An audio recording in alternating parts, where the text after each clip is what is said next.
সব সময় আল্লাহর কাছে এই দোয়াটা যেন আমরা করি, আল্লাহ কিয়ামতের দিন তুমি আমার হিসাব নিও না, আল্লাহ তুমি আমার বিচার বসিও না, আল্লাহ তুমি দয়া করে আমারে মাফ করে দিও।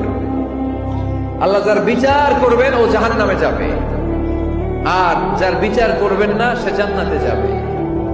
আল্লাহ যদি বিচার করে আর পাই টু পাই হিসাব নেয়, নামাজ পড়লি না কেন, রোজা রাখলি না কেন, মিথ্যা বললি কেন, খাদ্যে ভেজাল দিলি কেন, মাছে ফরমালিন দিলি কেন, যৌতুক খাইলি কেন, ঘুষ খাইলি কেন, উল্টাপাল্টা করলি কেন, জিনা করলি কেন, একটার পর একটা প্রশ্ন বানে যদি সেই ভয়ঙ্কর দিনে আল্লাহ আমাদেরকে জর্জরিত করে, আমাদের কোন উত্তর আছে?